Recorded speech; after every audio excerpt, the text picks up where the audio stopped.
Snow crunched under Emma Whitaker's boots as she stepped off the wagon, clutching the single carpet bag that held what little she owned. Behind her, the wagon wheels creaked as it turned back toward the valley, leaving her standing alone in the chill mountain wind. Her father's last words rang in her ears like the snap of a whip. "You've shamed this family enough. We're done with you." She drew in a sharp breath, fighting back the tears threatening to sting her frozen cheeks. The mountains around her loomed silent and cold. The old trading post nearby was boarded up for winter, its windows dark. The nearest town was 3 days' walk, and Emma had no horse, no food, and no coin to get there. "I won't cry," she told herself, gripping the strap of her carpet bag tighter. "If they can throw me away, I can find a way to live without them." But as the wind howled down from the peaks, her determination faltered. She sank down on the wooden step of the trading post, staring at the endless stretch of snow-covered pines. The sun was already dipping low, painting the sky in streaks of gold and crimson. If she didn't find shelter before nightfall, she might not see morning. That's when she heard it, the distant crunch of footsteps. Her heart leapt. Out here in the middle of nowhere, a man emerged from the tree line, tall and broad-shouldered, a rifle slung across his back. His beard was thick and dark, his coat patched but warm-looking. He moved with the easy caution of someone used to surviving these mountains. His deep-set eyes landed on her. "You lost?" His voice was low, steady, carrying just enough authority to make Emma straighten on instinct. She hesitated. The man was a stranger, I'll pin a big one at that, but something in his gaze held no mockery, no cruel judgment. Her throat caught. "I've got nowhere to go." He studied her for a long, silent moment, snow drifting between them like tiny sparks. Finally, he sighed, adjusting the strap of his rifle. "Then you'd better come with me. Night's falling fast and there are worse things than cold out here." Emma hesitated for only a second before rising, clutching her bag to her chest. She didn't know his name. She didn't know if she could trust him, but she knew one thing. She wouldn't survive alone. The man didn't speak much as they walked. Emma followed his broad back through the snow, the forest closing in around them like a dark cathedral. The sky had turned violet, the first stars pricking through the cold air. She tried to keep up, but her boots weren't made for deep snow, and she stumbled more than once. Each time, he slowed his pace just enough for her to catch up. Not kindly, not unkindly, simply as though it was the practical thing to do. After nearly an hour, a faint glow appeared through the trees, the warm, flickering light of a fire. Relief flooded her so hard she nearly cried. The cabin was small but sturdy, logs stacked thick against the wind, smoke curling from the stone chimney. A pair of snowshoes leaned against the porch, and the faint smell of pine and wood smoke filled the air. He opened the door and stepped aside. "Go in." Emma hesitated, clutching her bag. "You live out here all alone?" His expression was unreadable in the firelight. Safer that way. She stepped inside, her breath catching at the warmth that hit her face. The cabin was simple, a single room with a stone hearth, a rough-hewn table, shelves lined with jars of dried beans, and a single bed tucked under a fur blanket. She stood near the door, unsure what to do. He crossed to the hearth, crouching to stir the fire back to life. "Name's Jack, Emma," she said softly. Jack nodded as though filing the name away. "Sit. You look half frozen." She obeyed, perching on the edge of a chair. Jack moved with quiet efficiency, setting a pot of water to boil and tossing a few strips of dried meat into it. The cabin crackled with warmth and silence. Emma's stomach growled so loudly it startled even her. Jack glanced over his shoulder, one corner of his mouth twitching like he might almost smile. "Haven't eaten?" She shook her head. "Not since morning." He ladled some of the stew into a tin cup and handed it to her. She wrapped her hands around it, savoring the heat before daring a sip. The salty, smoky flavor nearly undid her composure. "Thank you," she whispered. Jack sat across from her, arms resting on the table, studying her with that same steady, unblinking gaze. "You planning to stay out here?" Emma swallowed. "I don't have anywhere else to go." His jaw tightened. "Winter's hard. You'll have to work if you stay. Chop wood, help with chores." "I can work," she said quickly. Jack nodded once, satisfied, then leaned back. "Good. You'll earn your keep then." For the first time since her father's harsh words, Emma felt a small spark of hope. She wasn't sure yet if this man was her salvation or just another trial, but at least for tonight she was safe. Emma awoke with a start. For a moment she wasn't sure where she was, and the wooden ceiling above her, the warmth of the fire, the faint crackle of logs burning. Then it came again, a distant, haunting howl that sent a chill crawling up her spine. Jack was already on his feet. He grabbed his rifle from where it leaned against the wall and went to the window. "What is it?" Emma asked, pulling the blanket tighter around herself. "Wolves," Jack said grimly. Her heart thudded. "Are they close?" Jack didn't answer right away. He just stared into the night, listening. The firelight caught the sharp lines of his face, the intensity in his eyes. Finally he turned. "Close enough." He tossed another log onto the fire, then glanced at her. "Stay inside. Don't open the door no matter what you hear." Emma's breath quickened. "You're not going out there?" "Not unless they come right to the door." As if on cue, another howl echoed, this one nearer, and then another, from the opposite side of the cabin. Jack moved to the door and slid the heavy wooden bar into place. "Get away from the windows," he said, his voice calm but firm. Emma scrambled to obey, sitting on the floor near the fire. Her heart pounded in her ears as shadows flickered on the cabin walls. Then came the sound of claws scrabbling against wood. Emma gasped. Jack raised his rifle, aiming toward the door, but held his fire. "They're testing us," he muttered. Emma swallowed hard. "Will they leave?" "If they think there's easier prey somewhere else." The minutes dragged on. The wolves circled, their growls low and guttural. Jack stayed at the door, silent and steady, every muscle coiled like a spring. Emma couldn't look away from him. He wasn't just a rugged stranger anymore. He was a wall between her and the wild, a force standing between her and fear itself. Finally, after what felt like hours, the night went quiet again. Jack kept watch for a long time before lowering the rifle. "They'll move on," he said finally, "but they'll be back if food gets scarce." Emma let out a shaky breath she hadn't realized she'd been holding. Jack glanced at her, his expression softening just slightly. "You did good." Most folks would have screamed. Emma gave a weak laugh. "I thought about it." Jack's mouth curved. The smallest, faintest smile. "Get some rest. Tomorrow we'll set traps. Keep them away from here." As Emma lay back down, she realized something strange. Despite the fear, despite the danger, she felt safer than she had in years. Morning light spilled through the small cabin window, painting the room gold. Emma awoke to the sound of chopping outside. Jack was already up, splitting wood in the crisp morning air. His coat was thrown over a stump, and his shirt clung to him with sweat despite the cold. Each swing of the axe was precise, powerful, and strangely mesmerizing. Emma pulled on her boots and stepped outside. The air was sharp and biting, but it felt cleaner than anything she'd breathed in the valley. "You don't have to just stand there," Jack said without looking up. "If you want to stay through winter, you'd better learn to work." Emma nodded, swallowing her nerves. "What do you want me to do?"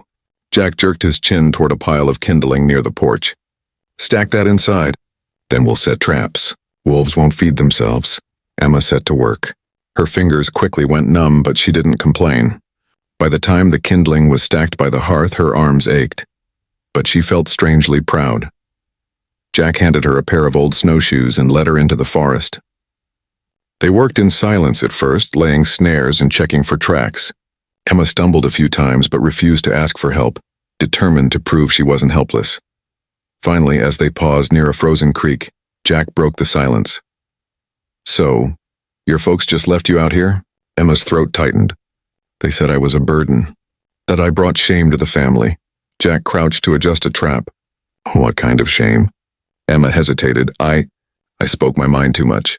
Wanted more than what they thought I should." Jack's jaw flexed, but he didn't look at her. "Sounds like they were fools." Emma blinked. "What?" He stood and met her gaze, his dark eyes steady. "Wanting more isn't a crime. Folks like that, they don't see your worth. Doesn't mean you don't have any." Emma's breath caught. No one had ever said that to her before. She looked away, blinking hard against the sudden sting in her eyes. Jack turned back toward the cabin. "Come on. We'll check these again tomorrow." As they walked back, Emma felt something new growing in her chest, a warmth that had nothing to do with the fire waiting at the cabin. The sky had been gray all afternoon, but by dusk it turned an ominous shade of steel. The wind picked up, sharp enough to sting Emma's face as she carried in the last of the chopped wood. Jack stepped out onto the porch, scanning the horizon. His expression darkened. "Storm's coming," he said. "A bad one." Emma glanced at the sky. Snowflakes were already beginning to swirl, thin and fast. "What do we do?" she asked. Jack's voice was calm, but his movements were quick as he secured the shutters and double-checked the door. "Stay inside. Keep the fire going. Storm like this could last days." By nightfall, the wind howled like a living thing. Snow hammered the cabin walls, seeping in through every crack. Emma fed the fire until her arms ached, but still the cold crept in. Jack worked beside her, his face grim but steady. "This one's worse than I thought," he muttered, throwing another log onto the blaze. "We'll have to ration the wood if it keeps up like this." Emma wrapped herself in a blanket, teeth chattering. "What happens if we run out?" Jack crouched by the fire, meeting her gaze. "Then we get creative. But we won't freeze. I promise you that." The wind roared outside, shaking the shutters. Emma tried to stay brave, but fear gnawed at her. Hours passed. The firelight threw long shadows across the cabin walls. Finally exhausted, Emma's head dropped forward and she nearly fell off the chair. Jack stood and took the blanket from her shoulders. "Move over," he said quietly. She blinked. "What?" "You'll stay warmer if you're closer to the fire. Here." He spread the blanket near the hearth, then sat down beside it, gesturing for her to do the same. Emma hesitated only a moment before joining him. The warmth of the fire and the quiet presence of the man beside her soothed her trembling. The storm still howled, but somehow she felt safer here than she ever had in her family's house. Jack glanced at her, his voice low. "You did good today. Most folks wouldn't have lasted out here this long." Emma looked at him, startled, not by his words but by the softness in them. For the first time, she thought she saw something in his eyes other than caution, something like respect. The wind screamed outside, but for that moment, the little cabin felt like the center of the world. When Emma woke, the cabin was eerily quiet. For a moment she wondered if she was still dreaming, until she noticed the golden light spilling through the cracks in the shutters. The storm had passed. Jack was already outside, shoveling snow from the path to the woodpile. Emma bundled up and stepped out, her breath catching at the sight around her. The forest glittered like crystal. Every branch was coated in ice, every surface shining under the morning sun. The silence was deep, broken only by the crunch of Jack's boots in the snow. He glanced over his shoulder. "You sleep well?" Emma nodded. "Better than I thought I would," Jack grunted, returning to his work. "Storm left a good 3 feet of snow. We'll be digging out for a while." Emma grabbed a spare shovel and joined him. The work was hard, but something about it felt good. Like each scoop of snow was pushing away a little more of the fear that had gripped her during the blizzard. By the time they finished, both were flushed and breathless, steam rising from their clothes. Jack leaned on his shovel, scanning the tree line. "Good, this should keep the wolves from coming too close." Emma nodded, then hesitated. "Jack," he turned, raising a brow, She swallowed. "Thank you. For keeping me safe." Jack's gaze softened. "Would have done the same for anyone." Emma shook her head. "No, you didn't have to take me in." "You didn't have to. Care." For a moment, Jack didn't say anything. The only sound was the distant drip of melting ice. Then he stepped closer, his expression unreadable. "Emma," he said slowly, "you're not a burden. You never were. Don't let them make you believe that." Her breath caught. She hadn't realized until that moment how much she needed to hear those words. The world seemed to still around them. The cold air stung her cheeks, but warmth spread through her chest. Jack looked like he might say something else, then seemed to think better of it. He turned back toward the cabin. "Come on. We'll check the traps before dark."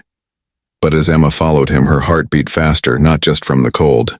Something was changing between them, something she couldn't ignore anymore. The sun was dipping low when they returned from checking the traps.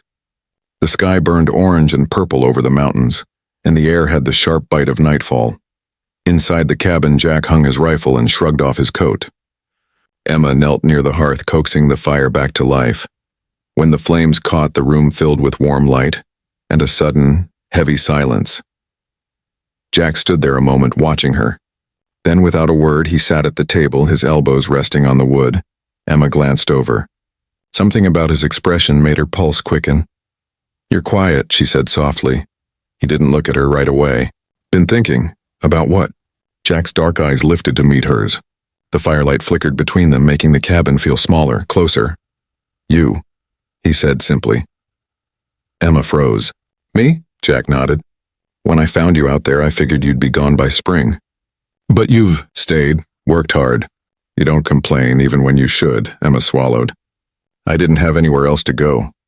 Jack leaned forward slightly, his voice low and steady. "You do now? If you want it." Her heart thudded against her ribs. "What are you saying?" Jack's jaw flexed as though he were choosing each word carefully. "I'm saying, you don't have to leave when the snow melts. You could stay here. With me." Emma's breath caught. She had imagined this moment more than once, but hearing him say it made her chest ache. She hesitated, her hands trembling slightly. "Jack, I don't know if I'm good enough for—" "Stop." His voice was quiet but firm. "You're good enough. More than good enough." The words hit her like sunlight breaking through clouds. Slowly, cautiously, she crossed the small room and sat across from him at the table. "I've never belonged anywhere," she whispered. "But here, with you, it feels like I might." Jack's hand rested on the table, rough and scarred. After a pause, Emma laid hers over it. For a long moment, they just sat there, the fire crackling softly, the world outside frozen and still. Jack didn't smile. "Exactly." But his eyes warmed, and Emma felt safer than she ever had in her life. Spring came slowly to the mountains. The snow melted in trickles, the first green shoots pushing through the soil like tiny promises. Emma stood on the porch, her hands resting on the railing, watching the valley come back to life. Birds sang again. The creek ran fast with meltwater. Behind her, the cabin door opened, and Jack stepped out, wiping his hands on a rag. "Traps are set," he said simply. "Won't be long before we can start planting." Emma nodded, smiling faintly. She had helped mend the garden fence that morning, her fingers still sore, but she had never felt more proud.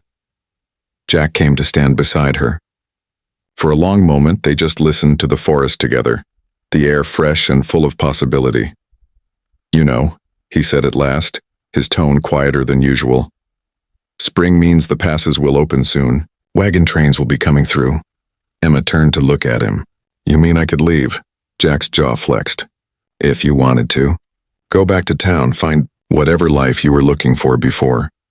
Emma looked back at the valley. She thought of her father's hard eyes, her mother's cold silence, the shame, the loneliness.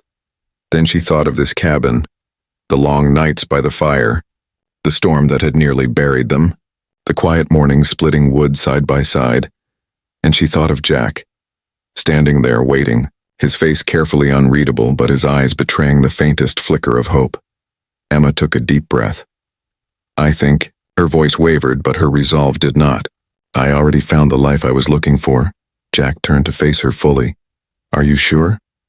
he asked quietly. Emma nodded. "I want to stay. If you'll have me." For the first time since she'd met him, Jack smiled, a real, full smile that lit up his rugged features.